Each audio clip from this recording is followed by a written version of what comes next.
นี้เป็นวันที่เริ่มสำคัญนะคือวันคล้ายวันสถาปนากระทรวงกลาโหม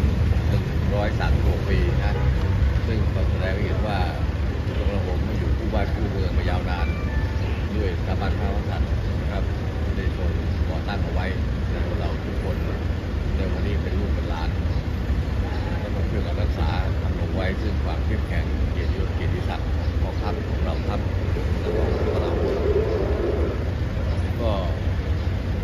วันนี้อยากจะบอกว่าพวกเราต้องรักบ้านรักเมืองกันให้มากขึ้นนะเพราะเป็นบ่อเกิดของความสงบเรียบร้อยของบ้านเมืองพูดไปแล้วว่าบ้านเมืองถ้าไม่สงบเรียบร้อยมีปัญหามากๆเนี่ยมันจะทำให้หลายอย่างเนี่ย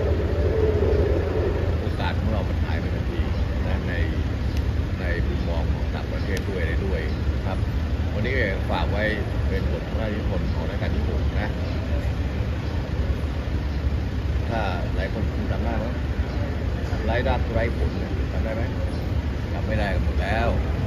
ลองไปเปิดฟังดูแล้วกันอันชาติใดได้รักสมัครสมานจะทำการสิ่งใดก็ไร้ผล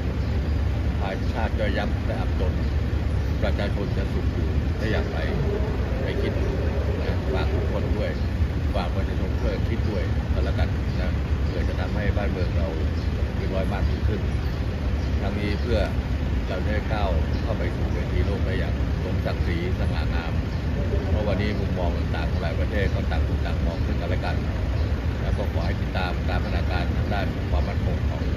ทุกประเทศด้วยโดยเฉพาะประเทศรอบบ้านของเราสถานการณ์อื่นรอบบ้านของเราเพราะฉะนั้นถ้าบ้านเราเรียบร้อย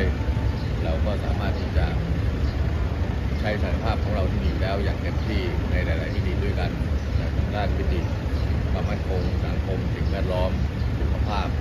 สิ่งเหล่านี้เป็นสิ่งที่สำคัญกับประชาชนมากที่สุดนะช่วยกันและกันขอบคุณสื่อทุกคนทุกคณะนะก็ขอให้ช่วยกันนำพาบ้านเมืองไปสู่ความปลอดภัยสันติสุขอย่าให้